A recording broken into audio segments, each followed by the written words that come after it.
बड़ी खबर लखनऊ से है। यजदान बिल्डर की अवैध इमारत पर कार्रवाई की जा रही है। सबसे पहले टॉप फ्लोर को तोड़ने का काम चल रहा है। हथौड़े से टॉप फ्लोर को तोड़ने का काम इस वक्त चल रहा है। बड़ी अपडेट लखनऊ से, ये ताजा अपडेट। हथौड़े से यजदान बिल्डर की बनाई बिल्डिंग जो अवैध इमारत बताई जा रही है, एलडीए के द्वारा उसको तोड़ने का काम चल रहा है और टॉप फ्लोर पर सबसे पहले हथौड़ा चलाया जा रहा है। तस्वीरें लखनऊ से हैं। एबीपी गंगा वहां पर मौजूद है जहां पर यह ध्वस्तीकरण की कार्रवाई चल रही है। यजदान बिल्डर्स के अवैध निर्माण के ऊपर सबसे पहले टॉप फ्लोर को तोड़ने का काम चल रहा है। हथौड़े से टॉप फ्लोर को तोड़ने का काम जारी है। वहां पर मौजूद है जहां पर यह एक्शन लिया जा रहा है शैलेश अरोड़ा, एबीपी गंगा संवाददाता। वहीं लिए चलते हैं आपको। शैलेश, जो आप देख पा रहे हो वो दिखाएं भी और बताएं भी हमारे दर्शकों को कि किस तरीके से वहां पर ध्वस्तीकरण हो रहा है। बिल्कुल राजेंद्र, सीधी तस्वीरें दिखाते हैं और एक्सक्लूसिव तस्वीरें दिखाते हैं, क्योंकि बिल्डिंग को नीचे से तो टीन शेड से कवर कर दिया, लेकिन ये देखिए टॉप फ्लोर पर किस तरह से ये मजदूर लगे हुए हैं हथौड़े लेकर, और जो ऊपर की छत है उसको तोड़ने का काम चल रहा है। और जो सबसे ज़्यादा समय लगेगा इस पूरी बिल्डिंग को गिराने की अगर बात करें तो जो एलडीए के अधिकारियों का मानना है, जैसा उन्हें एक्सपर्ट टीम ने बताया, कि ऊपर के जो 2 फ्लोर हैं उनमें सबसे ज़्यादा समय लगेगा तोड़ने के लिए। उसके बाद की जो कार्रवाई होगी और तेज हो जाएगी और पूरी बिल्डिंग गिराने में लगभग 1 महीने का वक्त लग सकता है, ये अनुमान है। 46 लाख रुपए के करीब इस पूरी बिल्डिंग को गिराने का टेंडर हुआ है। लेकिन अब चलते हैं वापस उस पूरी कहानी पर जो इस बिल्डिंग से जुड़ी हुई है। 2015 से ये सारी कहानी शुरू होती है। और देखिए एलडीए के अधिकारी यहाँ पर आए, उन्होंने कहा कि नजूल की ज़मीन थी, जब एनओसी नहीं मिली तो उसको निर्माण नहीं कराना चाहिए था।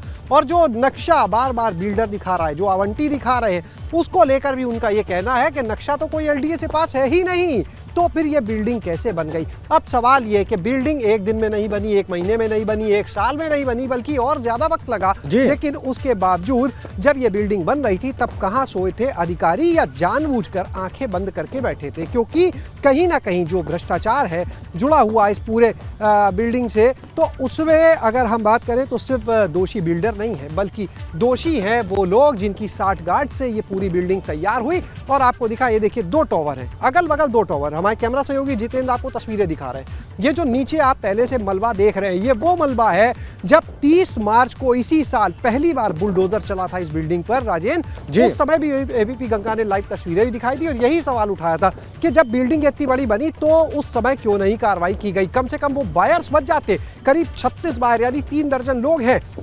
ये 36 बायर नहीं है, ये 36 परिवार हैं राजेंद्र, जिन्होंने अपने जीवन की गाढ़ी कमाई लगा दी यहाँ पर एक अपने सपनों का आशियाना लेने में, क्योंकि बहुत ही पॉश इलाका है। अब दूसरी चीज आप देखिए, ये बिल्डिंग है कितनी दूर, तो ये बता दें ये बिल्डिंग एलडीए से बामुश्किल 1 किलोमीटर की दूरी पर है। और आपको हम दिखाएं, जिस छत पर हम मौजूद हैं, ये आप बिल्डिंग देख पा रहे हैं। एक आप पीछे की तरफ हम कोशिश कर रहे हैं, क्योंकि देखिए कैमरा है, उसकी अपनी एक क्षमता है, लेकिन हम यहाँ से अपनी आंखों से जरूर देख सकते हैं। देखिए आगे की तरफ हमको ये जो पीली बिल्डिंगें बनी है, इसी के ठीक पीछे ये देखिए, आपको दिखाता हूँ मैं एलडीए कहाँ पे है। यहाँ से दिखता है एलडीए, ये देखिए सामने एक जेपीएनआईसी की बिल्डिंग आपको दिखेगी। इस बिल्डिंग के साइड से हमारे कैमरा सहयोगी जितेंद्र कोशिश कर रहे हैं, दिखिए, और जेपीएनआईसी के ठीक बगल में है एलडीए, एलडीए से जुड़ा हुआ है। तो ये देखिए ये अवैध निर्माण है, वो सामने एलडीए की बिल्डिंग है, 1 किलोमीटर से कम की दूरी है। तो आप देखिए कि किस तरह से यहाँ पर ये अवैध बिल्डिंग खड़ी हो गई। अगर कोई एलडीए की छत पे चढ़ जाएगा तो ये अवैध इमारत वहाँ से भी दिखेगी राजेंद्र। तो आप ये अंदाज़ा लगा सकते हैं कि ये जो अवैध निर्माण है ये ऐसे ही नहीं हो गया, मिली भगत के बिना ये संभव ही नहीं था। और अधिकारी आज यहाँ पर बोलते हैं आकर, जो अपर सचिव में बोलते हैं कि हमने कई बार नोटिस दिया, हमने कई बार उनको कहा रोक दो काम। अरे भाई, बिल्डर जो है अगर वो बना रहा है वो ऐसे आपके कहने से रोक देगा? भाई गलत काम हो रहा है मत करिएगा, ऐसे रोक देगा? आपने सख्ती क्यों नहीं की? आपने तब पुलिस का सहारा क्यों नहीं लिया? आप कहते हो बिल्डिंग को सील भी किया गया, जब सील किया तो निर्माण कैसे हो गया? ऐसे तमाम सवाल हैं यहाँ पर राजेंद्र, कि जो कहीं ना कहीं अब एलडीए, और सबसे बड़ी बात देखिए 30 मार्च को पहला हथौड़ा यहाँ पर चल गया, बुलडोजर चल गया, 7 महीने बीत गए। इन 7 महीनों में आप दोषी नहीं तलाश पाए कि एलडीए के वो भ्रष्ट लोग कौन से हैं, वो अधिकारी कौन से, वो एक्सीएन कौन से, वो जेई कौन से, जो इस दौरान यहाँ पर तैनात रहे, जो देखते रहे एक एक फ्लोर बनते हुए, एक एक ईंट रखी जाती थी, वो देखते थे। अगर सुबह वो रात में यहाँ से जाते होंगे और सुबह वापस आते होंगे तो उन्हें कुछ बड़ा निर्माण दिखता होगा, तब सोए हुए थे। आपने सिर्फ नोटिस देकर एक औपचारिकता पूरी कर ली। जी, जब यहाँ पर लोगों ने फ्लैट खरीद लिए, अपने जीवन की कमाई लगा दी, तब आप यहाँ पर इस बिल्डिंग को तोड़ने के लिए पहुंच गए।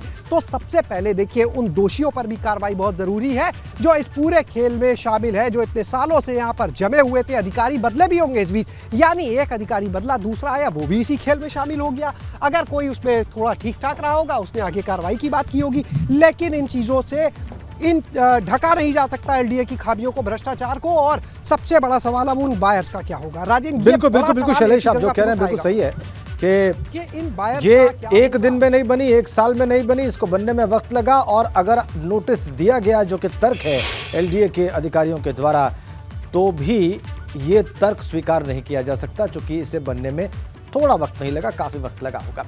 फिलहाल के लिए आपका बहुत शुक्रिया शैलेश, आप नजर बना के रखें। आगे भी हम आपसे अपडेट्स प्राप्त करेंगे और आगे भी जो आप देख रहे हैं वो तस्वीरें दर्शकों को दिखाएंगे।